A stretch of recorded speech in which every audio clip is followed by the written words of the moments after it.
una entrega inusual.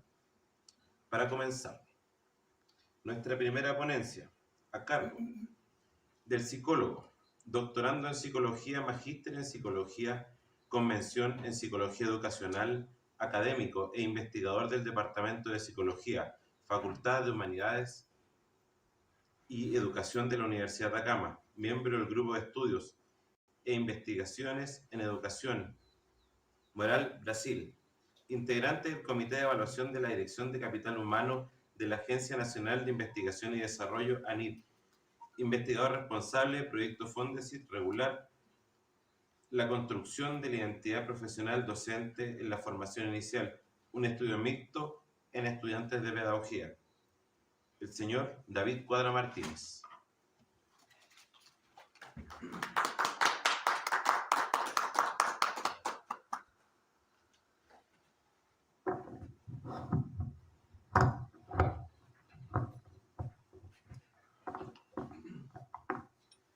Bien, muy buenos días. Muchas gracias por la asistencia. Voy a dar inicio a esta presentación, espero sea nutritiva, les sirva para el establecimiento educativo. Todo esto en el marco del programa territorial en convivencia escolar y atención en crisis. Bueno, yo voy a hablar hoy sobre el comportamiento prosocial, información que es resultado de un conjunto de investigaciones científicas que con mi equipo hemos venido desarrollando bajo la pregunta ¿qué hace que las personas se comporten más prosocialmente y sobre todo en contextos educativos? ¿Qué ocurre en los contextos educacionales? ¿Qué puede ocurrir que se favorezca, que se desarrolle el comportamiento prosocial? ¿Qué prácticas pueden favorecerlo? ¿Y cómo impacta también en los establecimientos educativos?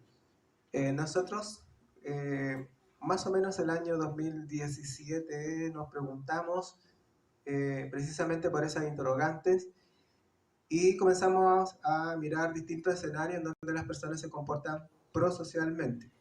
Entonces, miramos algunas comunidades religiosas, miramos grupos de voluntarios, miramos el contexto del aluvión de Atacama también, donde aparecieron muchos voluntarios para superar la emergencia, y a partir de esa información, más la literatura existente, se pudo recabar información relevante sobre qué hace que este comportamiento se desarrolle y se manifieste, pero sobre todo en los contextos educacionales, de educación formal e informal. Bueno, yo entonces lo que quiero hacer con esta presentación es primero destacar la importancia, perdón, la importancia del comportamiento prosocial para la convivencia escolar, y junto con eso concentrarme principalmente en algunas recomendaciones prácticas al interior de las escuelas que podrían favorecer el desarrollo de la prosocialidad en el estudiantado. Bueno, comportamiento prosocial se entiende como un comportamiento de ayuda, es ayudar a los demás, al prójimo en general, pero este comportamiento de ayuda tiene algunas características, tiene que cumplir algunos criterios para poder entenderlo como prosocialidad. Lo primero, si se fija, la persona tiene el objetivo de ayudar, se lo ha propuesto, es decir, es intencionado, está realmente intencionado, la persona quiere hacerlo. En segundo lugar, la ayuda es gratuita, no se busca ningún tipo de beneficio. La persona que ayuda a otra bajo un contexto de prosocialidad precisamente sabe que va a tener que sacrificarse en algún nivel, recursos, tiempo, escuchar al otro, etc. Va a tener que hacerlo y lo quiere hacer, y al mismo tiempo sabe que no va a recibir recompensa alguna, o bien no espera recompensa alguna, ¿ya? Ya vamos a ver que aunque no quiera recibir recompensa, de todas formas igual recibe algún tipo de recompensa en general. Implica algún grado de planificación, porque aunque sea una prosocialidad en la emergencia, es decir, si es que alguien se accidentara, por ejemplo, en este momento, probablemente varios de nosotros actuaríamos para poder ayudar a quienes se acaban de accidentar. Y uno podría pensar, podría decir, eso fue un acto impulsivo. En general, la prosocialidad no es impulsiva, siempre tiene un grado de planificación, a veces más, a veces menos, pero la persona siempre está analizando el contexto para tomar la decisión de si va a ayudar o no va a ayudar. En ocasiones puede ser un comportamiento heroico, que es lo que se le ha denominado prosocialidad heroica. Y tiene que ver con aquellas personalidades que han de alguna manera desarrollado un fuerte valor de ayuda al prójimo al punto que está dispuesto a exponerse. El héroe se expone su integridad física, su integridad psicológica, mucho más allá que cualquier persona. Por eso se le denomina héroe. Se coloca en peligro cuando ayuda a los demás y en general uno podría pensar que vamos a tener figuras heroicas en un bajo porcentaje. La verdad es que en el día a día generalmente nosotros somos héroes. En algún u otro escenario aparecemos como héroes. Es decir, de vez en cuando estamos colocándonos en riesgo por la condición, por la salud, por la vida, etcétera, por las necesidades de otra persona. Tiene que ver con un comportamiento heroico que de vez en cuando se manifiesta en cada uno de nosotros. Y por supuesto que hay personas que ya tienen una marcada personalidad heroica, que son los que se dedican su vida a ayudar al prójimo, como los que aparecen en grupos de voluntariado, que tienen fundaciones, etcétera. Muchas veces podría estar asociado esto a un comportamiento heroico. Bueno, y yo ya les decía que el que entrega la ayuda no está esperando recompensa, pero en general sí la recibe. La recibe porque a veces le dan las gracias, muchas gracias por la ayuda, y eso ya es una recompensa para el que está ayudando. O a veces también, muchas veces ocurre que hay reciprocidad por estas relaciones de ayuda, y aunque no se quiera recibir beneficio alguno, de todas formas hay una retribución al respecto. Aquí aparecen algunos tipos de ayuda en general, y quise ponerlo porque a veces se puede pensar que los seres humanos son poco prosociales, y en realidad son una de las especies más prosociales, y es lo que ha asegurado el desarrollo de la sociedad, la subsistencia de la sociedad en general. Por ejemplo, solo informar ya podría ser un acto prosocial.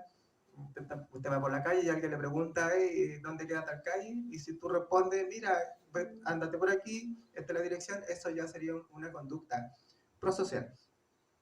Hasta confortar a otro, que tiene que ver con, de alguna manera, tratar de que el otro esté cómodo, se sienta bien, entregarle apoyo emocional, escuchar, dedicar tiempo, etcétera, hasta la donación material misma o los actos de servicio que son más instrumentales, que también pueden ser considerados como comportamientos prosociales. Bueno, ¿por qué ayudamos? Hay varias teorías ahí de distintas disciplinas, teorías psicológicas, sociales, biológicas, neurobiológicas, evolucionistas en general. Todas tienen razón, sin duda. En general, se sabe que hay tenemos un cerebro, en el fondo tenemos un cerebro que está preparado para ser empático, ayudar al prójimo, y desde lo evolucionista precisamente es una de las condiciones, señalan ellos, que ha hecho que nosotros podamos avanzar como sociedad. Si los seres humanos no hubiésemos sido prosociales, probablemente nos hubiéramos extinguido. Somos una de las especies más sociales que de alguna manera existe. Entonces, tenemos un aparato neurobiológico que nos permite, tenemos también una base genética que nos empuja a, entre comillas, por naturaleza, a ser prosocial. Sin embargo, esto es un potencial y se necesita del contexto social, del contexto psicológico para que se manifieste la prosocialidad de las personas. Y ahí es donde aparecen estas teorías que son sociales y psicológicas, como las teorías del desarrollo. Hay varias teorías del desarrollo. Hay algunas que son más cognitivistas, dicen que a la medida que vamos madurando nosotros cognitivamente, vamos desarrollando nuestra inteligencia, tenemos más capacidad para razonar, y como tenemos más capacidad para razonar, tenemos también más desarrollo moral, y eso podría hacer que estemos más pendientes de la condición de los demás, apegarnos mucho más a las normas sociales, etc. Acá las teorías sociales dicen que la prosocialidad se aprende principalmente porque nos insertamos en grupos que son más o menos prosociales. Entonces, a partir de las normas y los valores que tienen estos grupos, es que podemos comportarnos más o menos prosociales, y por lo tanto la afiliación en un grupo prosocial puede ser muy relevante. Y en las teorías cognitivas hay aspectos desde la ética y la moral que van a influir en que uno sea más o menos prosocial, hasta dimensiones que tienen que ver con cómo planeamos la respuesta. Por ejemplo, hay algo que se llama el razonamiento moral, algo que se llama la teoría de la mente, por ejemplo, en donde las personas que tienen más capacidad de mentalización, de entender el comportamiento de los otros, entre comillas, de leer el comportamiento de los otros, sin duda que también podrían ser personas mucho más prosociales. En la medida que desarrollamos esa capacidad para mentalizar, para poder entender cómo se comportan las personas, entonces también podemos ser más prosociales, nos vamos transformando en más empáticos, por decirlo de alguna forma. Y también, sin duda, acá en las teorías cognitivas hay una serie de creencias sobre la bondad, sobre la maldad humana, entre otras cosas que van a influir en que tomemos la decisión de ser o no ser prosocial bajo determinadas circunstancias. Bueno, entrando ya al campo de lo educativo, ¿cómo afecta la prosocialidad de la escuela? Y aquí hay mucha evidencia, yo solamente puse un poquito, porque en general hay mucha información de el valor del comportamiento social para los contextos educativos. Ya ayer Lucián, la académica brasileña, nos comentaba cómo los equipos de ayuda son fundamentales para el desarrollo de los estudiantes, el desarrollo socioemocional, presentó algunos videos, ¿cierto? En donde los propios estudiantes manifestaban desde un punto de vista testimonial cómo lo valioso de pertenecer a los equipos de ayuda para su desarrollo en general. Bueno, ¿qué se sabe? Se sabe que a mayor prosocialidad, mejor desempeño académico de los estudiantes. En general, cuando los estudiantes tienen un muy buen desempeño académico, tienden a ser más prosociales y viceversa. Y se señala acá que eso podría estar relacionado porque los estudiantes tienden a enfocarse en el aprendizaje, se involucran mucho más, están muy pendientes del aprendizaje y al mismo tiempo tienden a ser más autónomos también en los procesos de aprendizaje. Por lo tanto, ahí hay algo interesante. Si nosotros formamos estudiantes más prosociales, vamos a tener estudiantes con mejor desempeño académico, mucho más enfocados en aprender.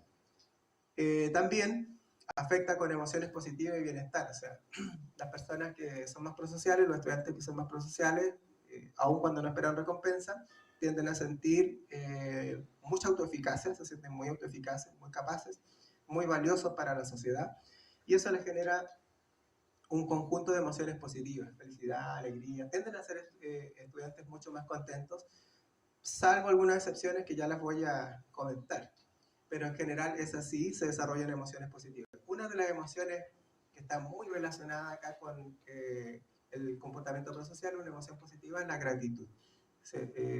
Es extraño porque el que ayuda entrega un beneficio a otra persona y esa persona que lo recibe generalmente lo recibe con gratitud y le expresa la gratitud al otro, o sea, hay una reciprocidad. Y al mismo tiempo el que entrega la ayuda también siente gratitud, siente mucha gratitud. En la medida que una persona ayuda, va aumentando la gratitud en general, ¿eh? Gratitud por la vida, por la sociedad, por las personas, por Dios, etc. También está muy relacionado con el ajuste social. Es decir, los estudiantes se comportan muy bien en el establecimiento educativo, desarrollan muy buenos valores, tienen buen control emocional, tienen buen razonamiento moral también, etc. Y también la prosocialidad se ha visto que es protectora de la salud mental. Cuando tenemos estudiantes que están en situaciones de riesgo, si nosotros formamos estudiantes más prosociales, entonces eso va a actuar como una suerte de protección de la salud mental. Y el dato que yo tengo destacado acá tiene que ver con el clima escolar, porque hemos encontrado correlaciones interesantes entre comportamiento prosocial, convivencia escolar, clima escolar. Sabemos que en la medida que mejoramos, aumentamos el comportamiento prosocial en la escuela, entonces vamos a tener mejores convivencias escolares. Y por último, en la medida que aumenta la prosocialidad, baja significativamente la violencia. Por lo tanto, una forma de enfrentar la violencia hoy en día se propone es, bueno, por una parte tratar de disminuirla, sí, pero por otro lado, y la más importante, tiene que ver con cómo fomentamos estos comportamientos solidarios al interior de la escuela, y eso haría que baje los niveles de violencia.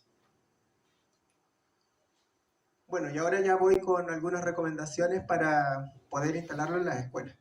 Nosotros lo que encontramos es que, en general, las instituciones que quisieran promover la enseñanza, el aprendizaje, el desarrollo de la prosocialidad al interior de un establecimiento educativo o de otra institución incluso, necesita estos 4 pilares. Lo primero, valores prosociales. Yo le puse ahí proyecto educativo institucional. O sea, sería ideal que los establecimientos educativos dialogaran al respecto de cómo su comunidad se va transformando en una comunidad que es solidaria, ¿sí? Y por lo tanto tiene expresamente valores que dicen que va a ayudar al prójimo, que va a proteger al prójimo, que esa escuela está enfocada, o una de sus metas justamente es la ayuda a la protección al prójimo. Nosotros nos dimos cuenta que varias comunidades que son prosociales, voluntariados, por ejemplo, comunidades religiosas protestantes, precisamente tenían valores prosociales explicitados por todos lados.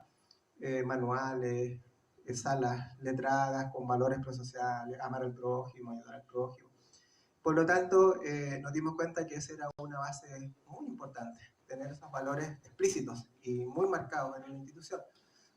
En segundo lugar, se necesitan oportunidades para la convivencia prosocial.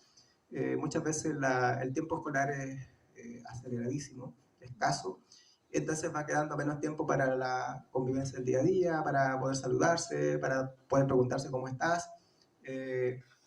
Por poner un ejemplo, en nuestras instituciones que nosotros observamos etnográficamente, nos dimos cuenta que ellos fijaban una hora para reunirse, ya sea para una ceremonia, para cualquier actividad, pero los 10 minutos iniciales eran de encuentro, se atrasaban, pero esos 10 minutos eran para que cada uno de los que estaba ahí se juntara y se preguntara, oye, ¿cómo estás? ¿Cómo te ha ido? Cuenta cómo te ha ido con este problema, qué ha pasado con tu vida, y se deseaban buenos deseos. Entonces se necesitan esas oportunidades formales, elaboradas, planificadas, para que haya un encuentro prosocial. Yo escribí ahí currículum planificaciones, ojalá las planificaciones pudieran incluir espacios justamente destinados a aquello, ¿sí? Contexto físico que favorece la prosocialidad. También nos dimos cuenta que en estas instituciones dedicadas a la ayuda a los demás, su organización, su espacio físico, tenía elementos de alteridad, símbolos, que marcaban la meta, la intención de ser prosocial y de ayudar a los demás, y espacios físicos en donde ellos mismos se encontraban, lugares para poder sentarse en círculo, para encontrarse afuera. Entonces, un espacio físico que sea acogedor, que favorezca la prosocialidad, de alguna manera, la entrega de afecto, por decirlo de alguna forma. Y por otro lado, lo que se veía muy frecuentemente eran las prácticas prosociales. Prácticas prosociales sistemáticas y frecuentes. A veces puede suceder que un colegio, por ejemplo, esté pendiente dentro del año de hacer una donación, por ejemplo, para la Teletón. Es bien común que los colegios pasen una cajita, ¿cierto? Los estudiantes hagan su donación. Pero en estas instituciones las prácticas eran semanales. Tenían una agenda de ayuda para distintos sectores, un mapa geográfico, tal semana vamos a ayudar en tal lado, tal semana en otro lado. Entonces, se necesita, así como los colegios tienen una agenda de ceremonias en el año, hay un calendario de todas las acciones que están planeadas en el año, también se necesitaría, si se quisiera instalar la enseñanza y aprendizaje de la prosocialidad, una agenda de ayuda. Pero no una al año, no dos al año, sino que algo frecuente, muy bien organizado, un calendario, por decirlo de alguna forma. Bueno, entonces, esas son las bases. Es como los cimientos para poder pensar y decir, oye, enseñemos, eduquemos en prosocialidad en nuestra escuela. Bueno, nosotros decimos, eso es lo que se debería cumplir como base, como estructura. Luego de eso, también hay otras condiciones que son importantes. Lo primero es que hay que trabajar la identidad colectiva, o sea, un establecimiento educativo, por eso que yo hablé recién del proyecto educativo institucional, es ideal que considere dentro de su filosofía, dentro de sus valores, dentro de su objetivo, precisamente la prosocialidad, la ayuda al prójimo, porque lo que se requiere es una identidad colectiva prosocial en un establecimiento educativo. Es decir, que la escuela se sienta, así como se siente, por ejemplo, no sé, líder en deporte, porque ese es su sello deportivo, pero transversalmente también es una escuela que ayuda al prójimo. Y ese también es su sello, por decirlo de alguna forma. Entonces es necesario ir desarrollando una identidad prosocial que sea colectiva, no individual. No es que yo, David Cuadra, soy prosocial. No. Yo de la Universidad de Atacama, donde yo estoy, es prosocial. La escuela X es prosocial. De eso se trata la identidad de colectivo. Como una característica propia de la comunidad. En donde aparece como una meta, eso que dice ahí una misión superior se tiene que entender como un mandato. Un mandato que no necesariamente tiene que ser divino. En otras comunidades el mandato es divino. Por ejemplo, en las comunidades protestantes, ¿quién te mandata a ser prosocial? ¿Quién te mandata a amar al prójimo? Dios. Él te entrega ese mandato y eso se siente como algo mayor, superior.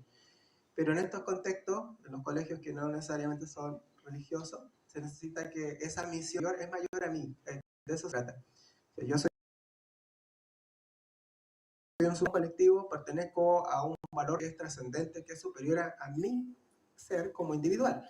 Y de eso se trata, de que así lo sienta la comunidad.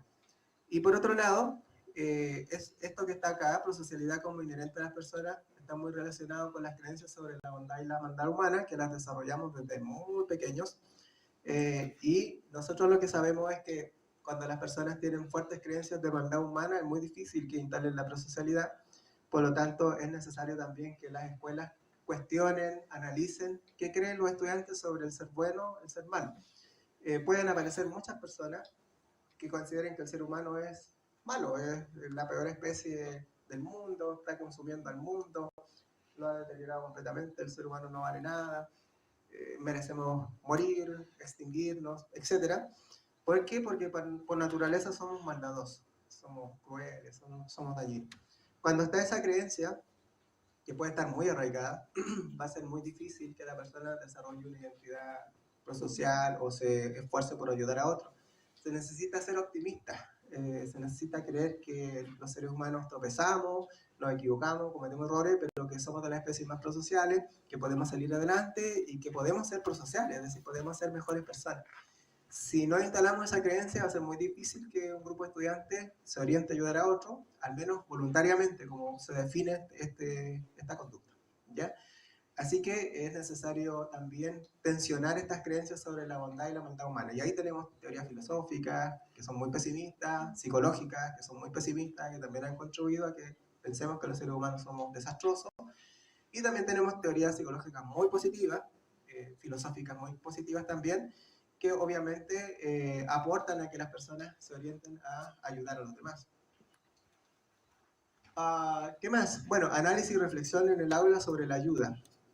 Yo les decía que la prosocialidad es un comportamiento planeado y por lo tanto se necesita razonar.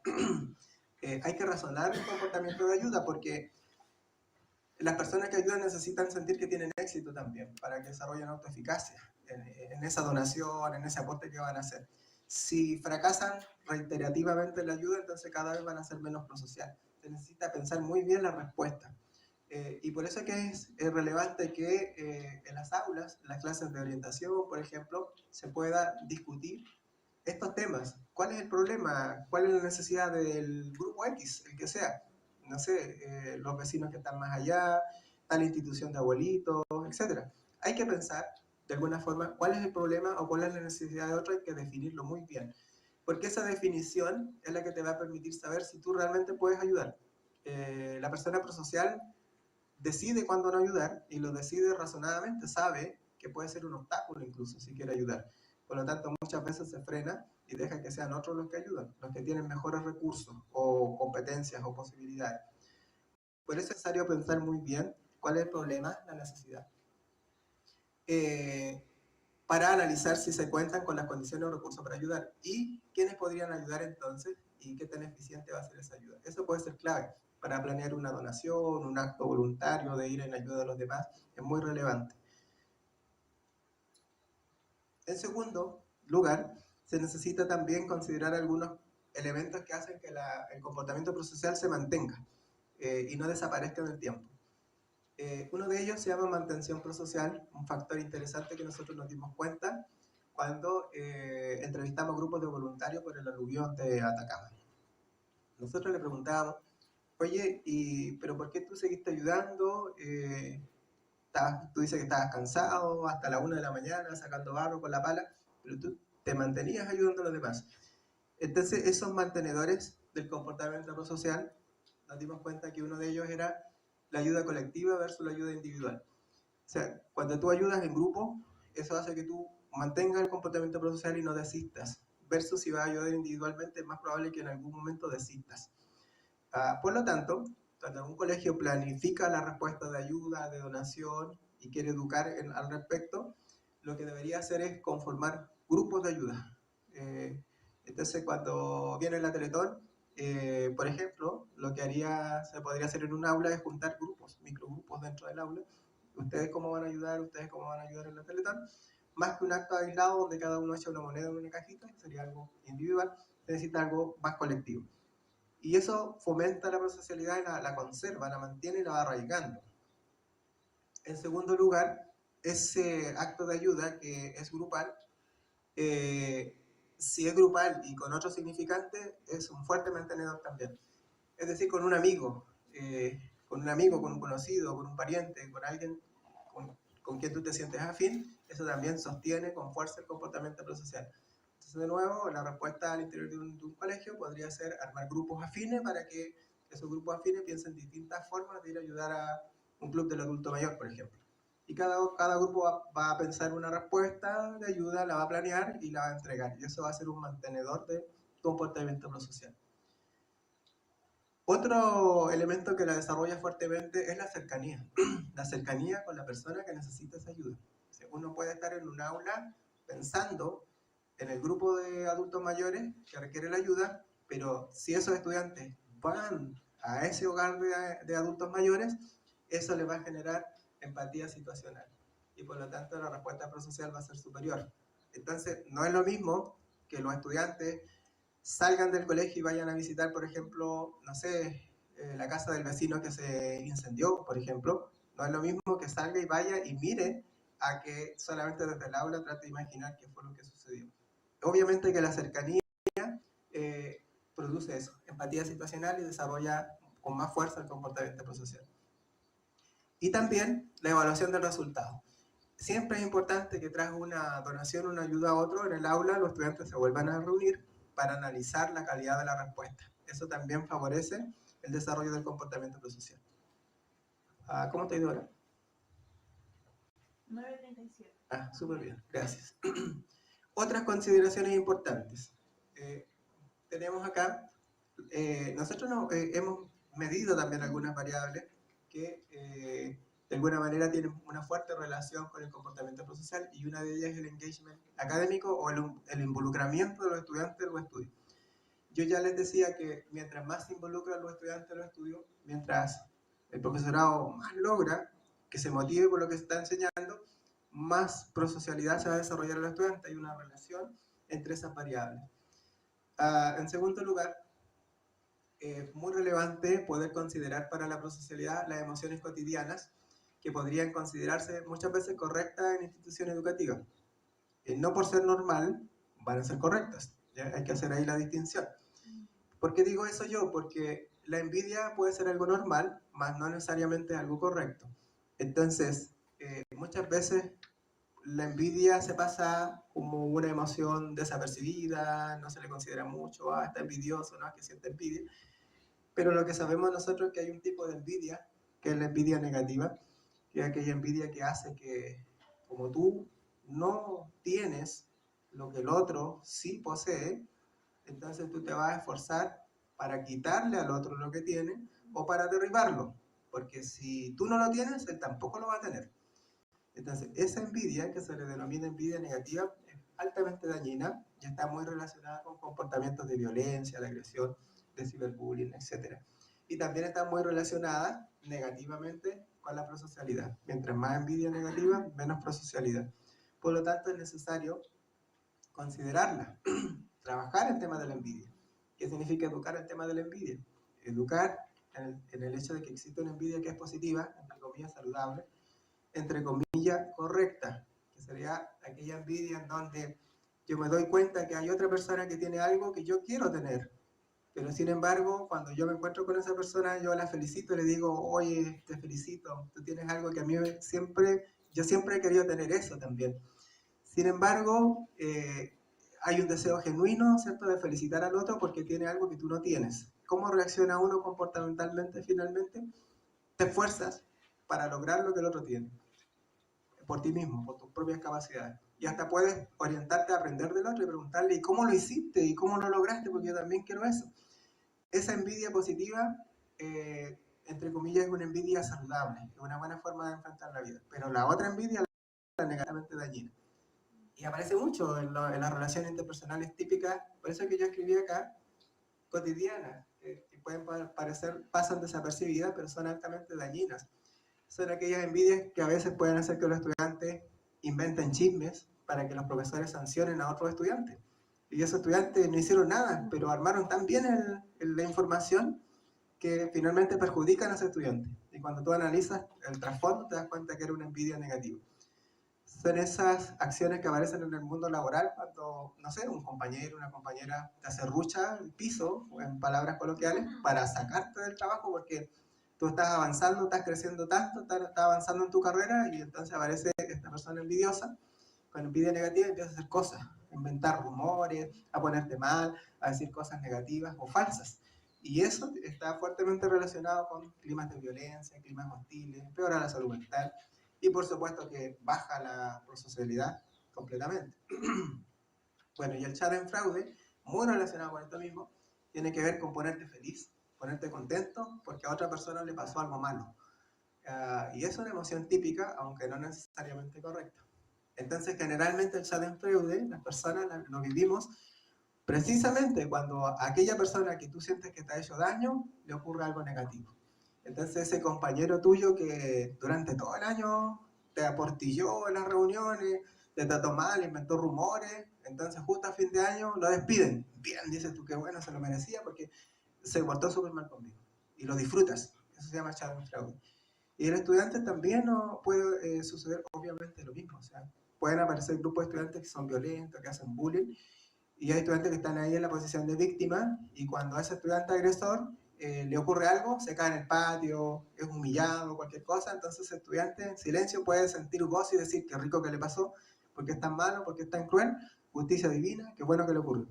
Entonces a eso se le ha denominado Schadenfreude. También sabemos que mientras más Schadenfreude, de alguna manera baja la prosocialidad. Estas temáticas son muy importantes al juicio nuestro de discutir en las aulas porque como son emociones de la vida coloquial y cotidiana se pasan desapercibidas. Pero en el trasfondo sabemos que hay una fuerte asociación con climas hostiles de violencia, entre otras cosas. Importancia de promover el desarrollo de la gratitud, yo ya les decía, mientras más gratitud, más prosocialidad, por lo tanto, en la medida que le enseñamos a los estudiantes a reconocer los aspectos positivos de la vida y dar gracias por eso, a quien quieran dar gracias, a Dios, a sí mismo, a la familia, como ellos quieran, va a aumentar el comportamiento prosocial. El problema es que cuando uno está pasando por problemas tiende a ver las cosas negativas y no ver las cosas positivas. Entonces ahí se necesita un agente externo, alguien que te diga, hey, pero focalízate, mira, hoy día estás respirando, estás en pie, superaste la enfermedad, mira, hay personas que podrían estar en una condición súper compleja y mira cómo estás tú. Tienes comida, tienes...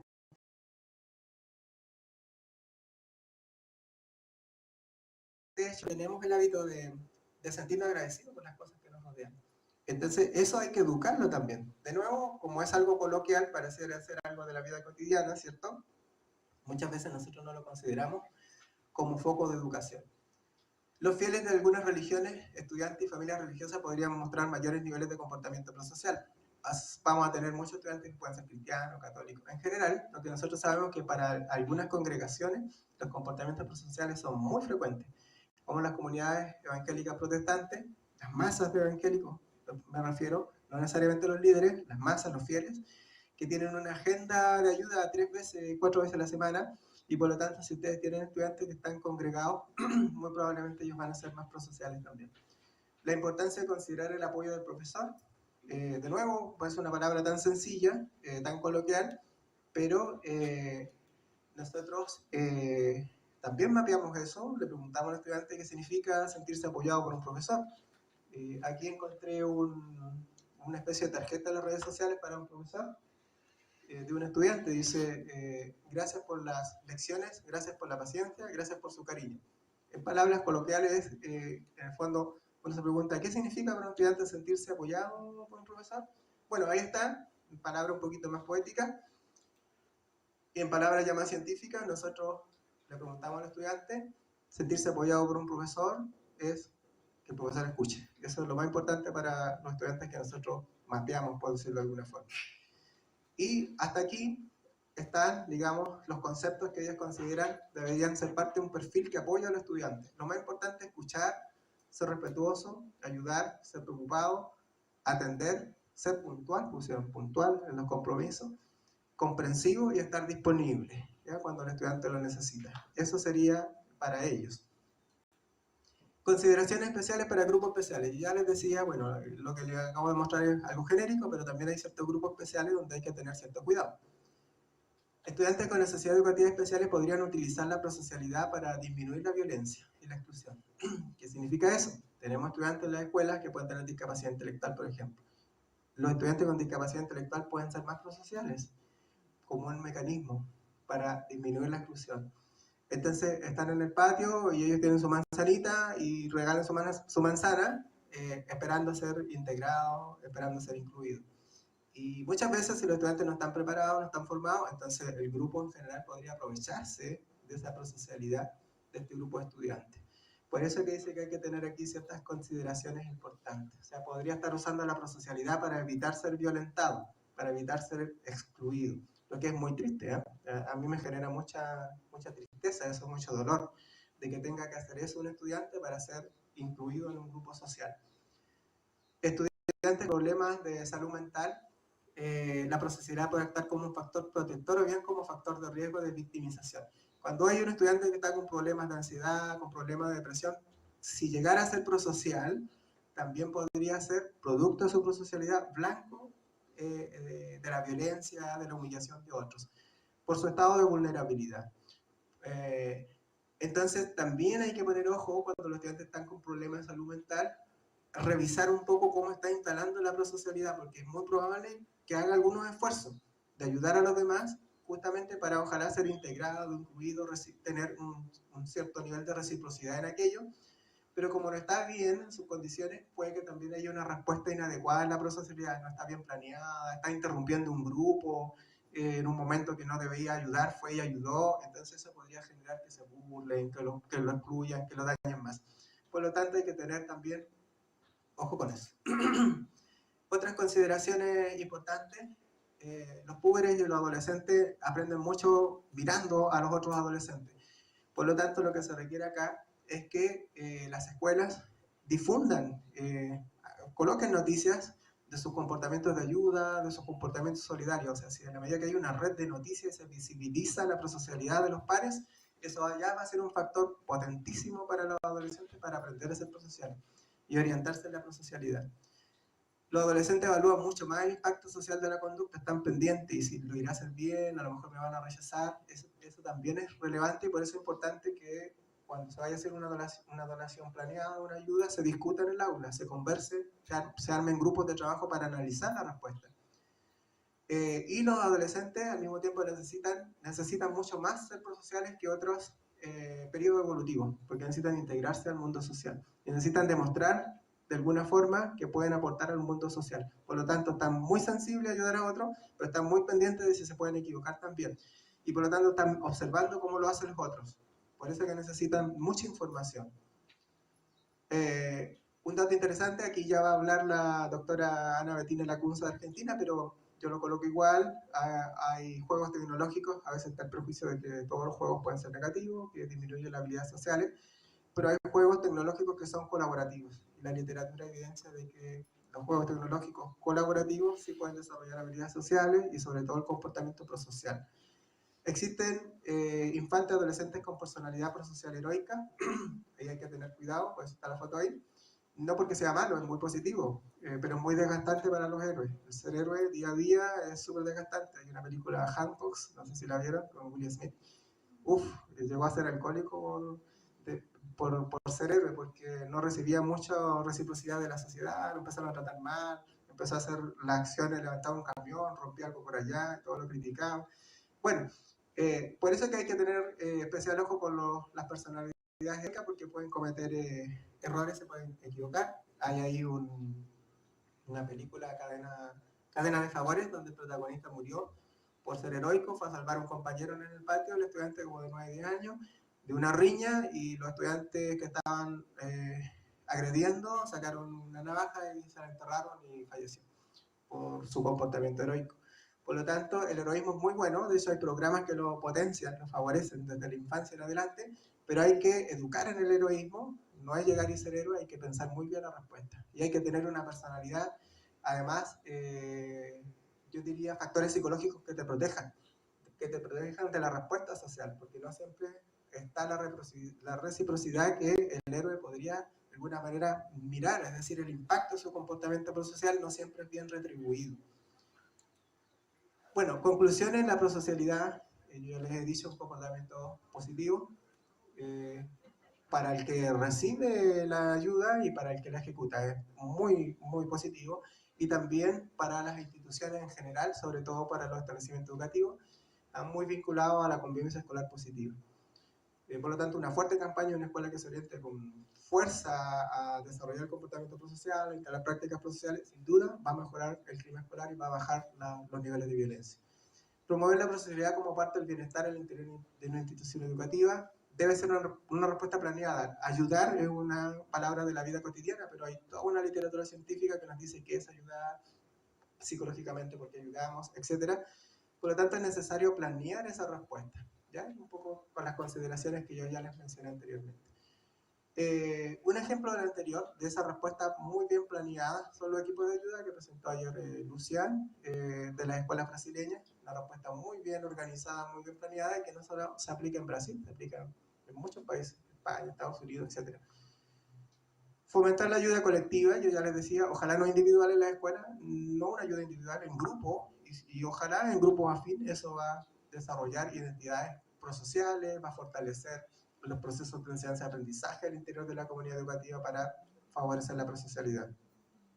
Aunque todas las personas son más o menos prosociales, por condiciones genéticas, neurobiológicas, etc., es necesario que la fomentemos, es necesario instalarla, es necesario que las escuelas lo consideren como parte de la transversalidad, y sobre todo más que nunca, porque estamos con un escenario global importante, crítico, que es necesario superarlo, y una de las respuestas es ser más solidario con las personas, con el planeta en general, con los animales, con la naturaleza, y si se logra eso, entonces muy probablemente superamos los problemas que nos afectan el día de hoy.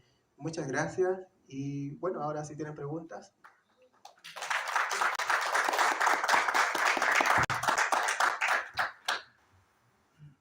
¿Hubiera alguna pregunta? Yo tengo una pregunta. ¿Sí? Primero agradecerle por la exposición, porque en realidad se tiende a pensar que solamente las personas que son como más religiosas son como más solidarias. Yo no conocía el concepto de prosocialidad. Así que muchas gracias por aclararlo y por instaurar este nuevo concepto. ¿Cómo trabajar la prosocialidad en un contexto donde hay altos niveles de vulneración, de pobreza? Yo creo que a lo mejor en el contexto de varios establecimientos que estamos aquí. Es una pregunta interesante. El año 2018 o 19 tiene que haber sido, nosotros hicimos entrevistas en jardines infantiles particulares y de la Junji, de Integra también, y encontramos como respuesta que los jardines que estaban en condiciones de más vulnerabilidad social tenían más presente la conducta prosocial. Entonces las educadoras de párvulos nos decían, sí, en estos jardines los niños tienen reposo, o sea, casi no tienen comida, pero cuando traen colación lo traen solo para ellos, y traen para el compañero. Yo pido material y la mamá, de lo poco que tiene, manda 2 cartulinas por si a algún compañero le faltó. Entonces pareciera ser que los espacios que están con fuertes carencias, de alguna manera han desarrollado esa, yo diría yo, esa empatía situacional de no tener, y por lo tanto también están dispuestos a aprender y a generar la ayuda. Por lo tanto, podría ser un contexto, creo yo, en donde podría caer muy bien esto de fortalecer, educar, promover con mayor fuerza el comportamiento prosocial. Y naturalmente que una forma de hacerlo es que la propia comunidad piense cuál puede ser la respuesta, porque como hay carencias, hay muchas dificultades, el que ayuda siempre tiene que tratar de analizar cuáles son las posibilidades que tiene para ser solidario. Podría ser que se sienta mal, por ejemplo, si la respuesta planeada, no sé, voy a poner un ejemplo, vamos a donar 1.000 pesos, mañana traer 1.000 pesos para ayudar a tal persona, y justo esa familia no tiene 1.000 pesos, porque los 1.000 pesos es, no sé, por la 11 del día. Entonces, si se hiciera así, sin duda que para esa familia se va a inhibir el comportamiento prosocial, porque no va a tener respuestas, se va a sentir mal, poco eficaz, etc. Pero si se hace que la comunidad participe y se piensa en distintas formas de ayudar, desde tus propias posibilidades, esa familia probablemente sí va a poder ayudar. Entonces, me estoy acordando de Tierra Amarilla, cuando yo trabajaba en un colegio, había un papá que no iba nunca a reunión.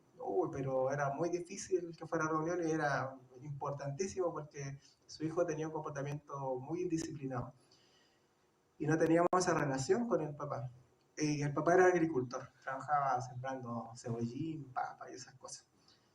Lo fuimos a visitar a la hacienda y le contamos que queríamos armar un huerto en el colegio. Dije, ¿sabe que queremos armar un huerto? Y no tenemos idea de agricultura. Y usted, mire, le salen las papas, donde pone la papa le sale la papa.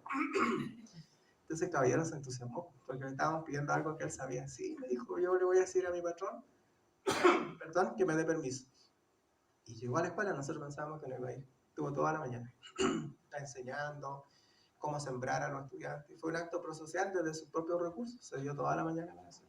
Creo que por ahí puede ir. ¿Cómo cree que se podría, porque por ejemplo, nosotros tuvimos una situación en donde un grupo de estudiantes irrumpió en varios establecimientos violentamente y se pensó en una acción para reparar a la comunidad con nosotros alumnos. Como el establecimiento tenía soldadura y esas carreras, se había pensado en hacer como bancas en el bandejón de enfrente. Pero, ¿cuál fue el obstáculo? Los adultos.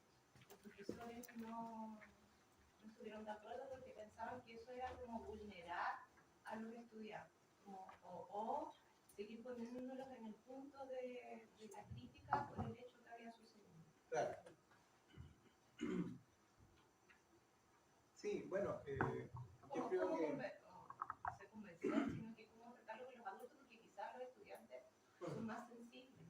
Sí, tiene mucho que ver, creo yo, con eso.